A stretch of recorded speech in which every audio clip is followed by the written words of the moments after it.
서 15장에서 보겠습니다. This time let's read the Bible, 1 Corinthians chapter 15, verse 1 to 11. 다 알아들었나 모르겠네, 우리 학생들. 고린도전서 15장, 1 Corinthians chapter 15, verse 1 to 11. 15장 1절부터 11절까지 봉독을 하겠습니다.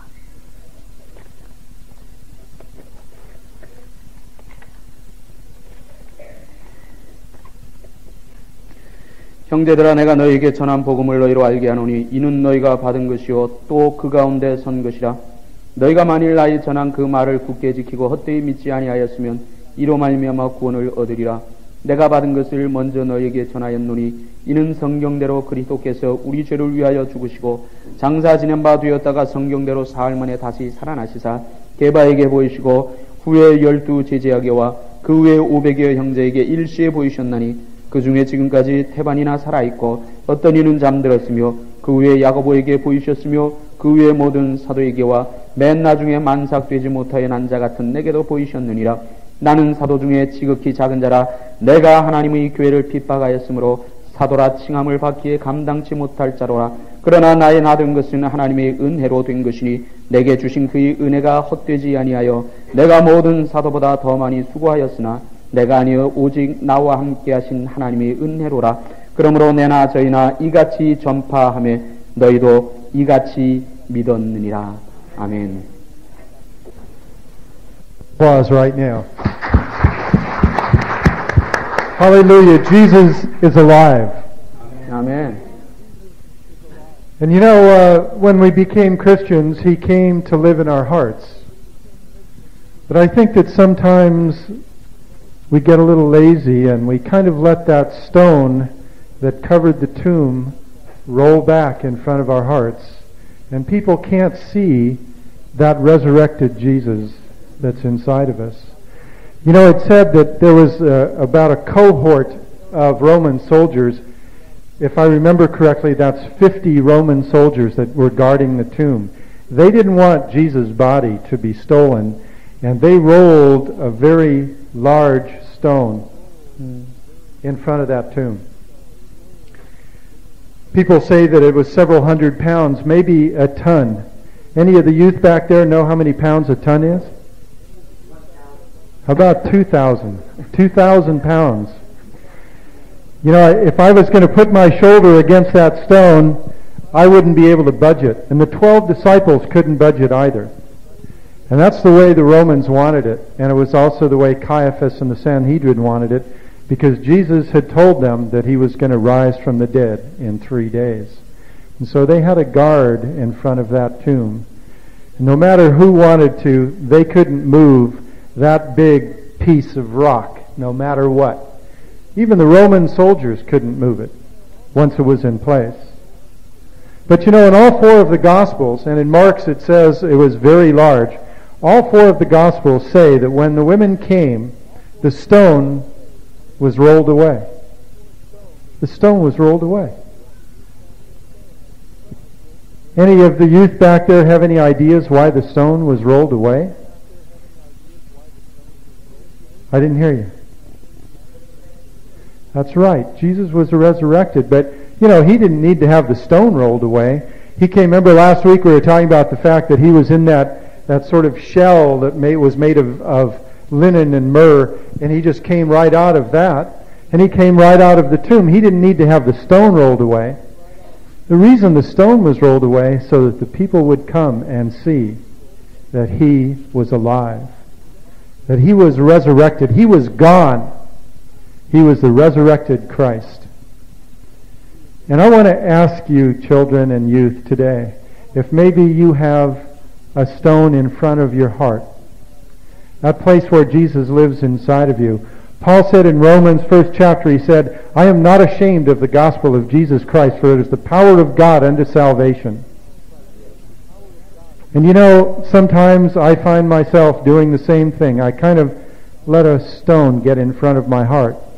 and the light and the power and the beauty and the love of Jesus can't shine through that stone. And I want to challenge you today to roll that rock away. And you know it's going to take some effort. It's not an easy job. Sometimes you got to put your shoulder to it and you got to push with all you've got. But you know, there's a dead and dying world out there. There's thousands and hundreds of thousands and millions of people that don't know Jesus Christ. And it's our job to let them know about Him. And we can't do it with a stone in front of that place where He lives inside of us.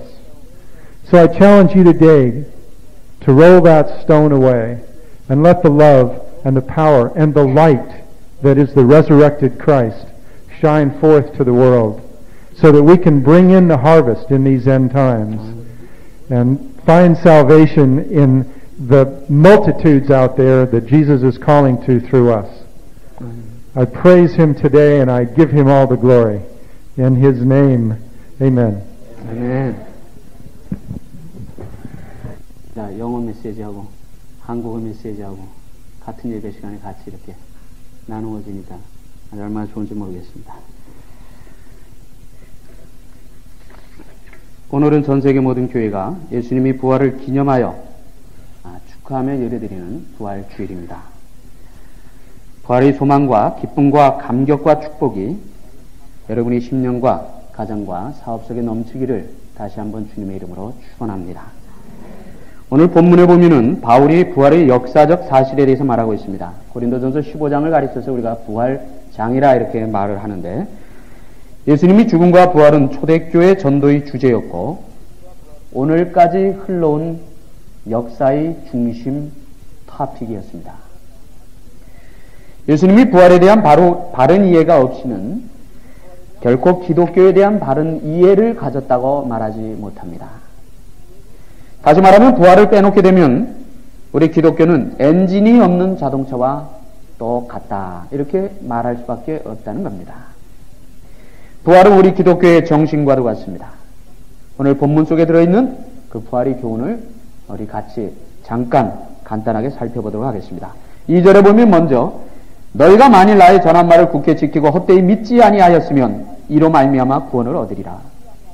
다시 말하면 예수님의 부활은 축복의 조건이 된다는 말, 구원이 축복의 조건이 된다는 말입니다. 예수를 믿는다고 하는 말이 무슨 뜻입니까?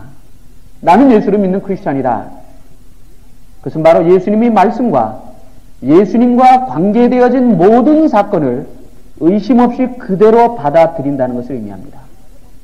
내가 예수를 믿는다고 하면서 내가 크리스찬이라고 말하면서 예수님에 관계된 예수님의 말씀을 어느 한 부분이라도 의심하고 믿지 못한다면 그것은 결코 예수 믿는다고 말할 수 없다고 하는 겁니다. 예수 믿는다는 말은 다시 말하면 기독교의 꽃이라고 말할 수 있는 부활에 대해서 의심 없이 확신한다는 사실을 동시에 의미합니다. 우리는 2절 말씀에서 두 가지 중요하게 보아야 할 단어를 찾아야 됩니다. 먼저 굳게 지키고 하는 말, 흔들림이 없다고 하는 말입니다. 굳게 지킨다는 말, 너희가 만일 나의 전한 말을 굳게 지키고 흔들림이 없도록 하면 그런 말이에요. 의심이 없다는 말이죠. 흔들릴 때 문제가 생깁니다. 나무가 흔들릴 때, 땅이 흔들릴 때, 집안이 흔들릴 때, 교회가 흔들릴 때, 나라가 흔들릴 때 그것은 심히 위험한 징조를 우리는 느끼게 됩니다. 불안한 징조를 느끼게 되죠.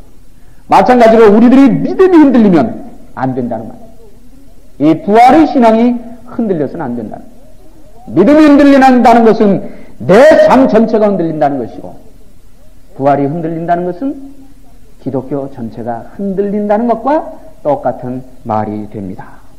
그 다음에 두 번째 보면 헛되이 믿지 아니하였으면 그런 말이 있습니다.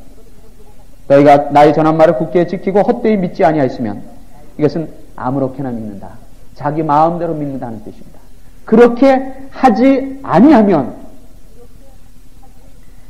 자기가 편한 대로 믿는다는 것이 아니죠. 자기 기준, 자기 지식, 자기 경험대로 믿는 것이 아니에요. 우리 신앙의 절대 기준인 하나님이 기준에 합당하게 믿는다고 하는 말입니다. 성경은 어떤 경우에도 빼지거나 더해져서는 안 된다는 것을 우리는 잘 압니다.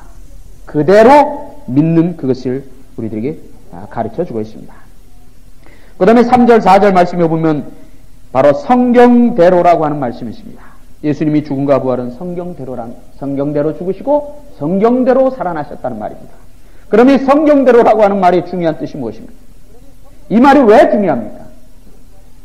그것은 바로 예수님이 죽음이나 부활은 우연히 일어난 그런 돌발적인 사건이 아니고 오래전부터 성경을 통해서 예언되어진 사건이었다는 데 그 의미가 있습니다. 성경대로, 다시 말하면 오래전부터 예언되어진 그대로 예수님이 죽으셨다 살아나셨다는 말입니다. 구약의 여러 곳, 특히 이사야 53장, 시편 22편 같은 데서는 예수님이 죽음과 부활에 대해서 대표적으로 잘 우리들에게 말해주고 있습니다. 성경대로라고 하는 이 말은 성경의 권위를 높이는 말입니다. 성경대로 믿고 성경대로 살아야 된다는 것을 우리들에게 알려줍니다. 우리는 성경대로만 믿으면 됩니다. 거기에 자기 지식이나 경험이나 자기 것이 첨가될 아무 이유가 없습니다. 성경을 지나쳐도 안 되고 성경에 못 미쳐도 안 되는 것이 바로 우리들이 가져야 될 신앙임을 우리는 기억을 해야 합니다. 성경이 없어지지 아니하고 영원하나 하나님의 말씀이 영원한 바로 그 성경의 핵심이라고 말할 수 있는 예수 그리스도의 부활도 영원한 진리가 된다는 것을 우리는 꼭 기억을 해야 합니다. 그 다음에 5절을 봅니다. 5절에 보면 게바에게 보이시고 12 제자야기와 500의 형제에게 보이셨고 야고보와 모든 사도에게 보이셨고 맨 나중 만삭되지 못하여 난 자 같은 내게도 보이셨다고 말합니다. 이 보이셨다고 하는 것이 무슨 뜻입니까? 이 보이셨다는 것이 왜 그렇게 중요합니까? 예수님의 부활 사건은 은밀한 곳에서 이루어진 것이 아니라 많은 사람들이 보는 공개적인 장소에서 이루어진 역사적인 사실이라고 하는 것을 우리들에게 알려주기 위해서 보이셨다고 하는 말을 바울은 우리들에게 들려주고 있습니다. 여러분, 실제로 일어나지 않은 사건을 믿는 것 힘듭니다. 실제로 어떤 일을 믿어야 된다는 것도 힘들지만 실제로 일어났던 그 역사적인 사실을 믿지 못하는 것만큼 또 힘든 일이 없어요. 다시 말하면 믿는 것도 대단하지만 믿지 못하는 것도 대단하다는 말입니다. 우리가 옛날에 우리 역사를 어떻게 했죠? 몇백 년 전에 누가 살았고 몇백 년 전에 어떤 일이 일어났고 그 사람이 어떤 일을 했고 우리가 그거 어떻게 다 합니까? 기록된 역사적인 사실에 의해서 우리가 알죠. 여러분, 지금 세계 역사에서 한국의 역사를 한번 빼버려보죠. 한국이 지금 없어진다고 세계 역사가 흔들립니까?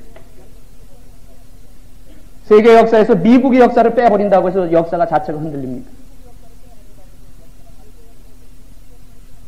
그러나 여러분, 세계 역사에서 예수 그리스도에 관계된 기독교 역사를 한번 빼보십시오. 이 세계는 엄청난 혼란 속에 빠져들어갑니다. 너무나도 분명하고 너무나도 많고 너무나도 확실한 그러한 사실들이 얼마든지 우리 주위에 있는데 아직도 그 예수 그리스도의 부활에 대해서 소설적인 사건으로 생각하는 사람들의 주위에 너무 많은 것을 보고 얼마나 안타까운지 모릅니다. 거짓은 100년이 넘어가지 못합니다. 100년 넘어가는 거짓이 없다고 말합니다. 그리고 거짓은 은밀합니다.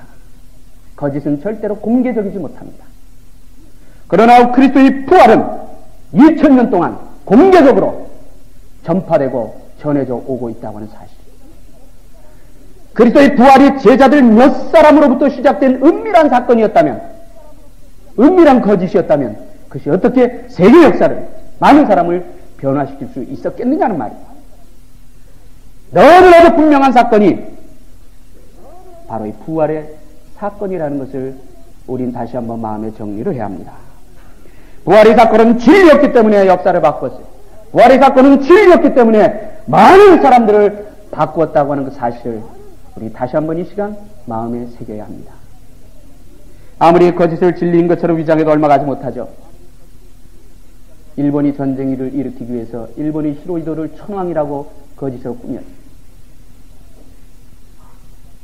미조리 함상에서 2차 대전이 끝나고 미조리 함상에서 미국의 그 존 메가더 장군하고 일본의 히로히도하고 항복문서에 조인할 때 메가더 장군이 이렇게 물었다고 합니다. 당신은 천왕으로서 인간인 나하고 어떻게 이렇게 계약을 맺을 수가 있느냐, 조인을 할 수가 있느냐. 그 천왕이 그렇게 대답을 했다고 하죠.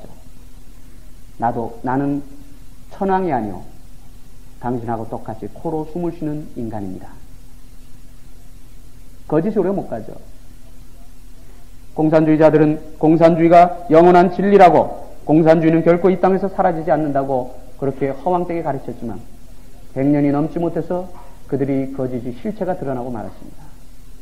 거짓과 진리의 차이입니다. 진리는 영원하지만 거짓은 얼마 가지 못한다는 거예요.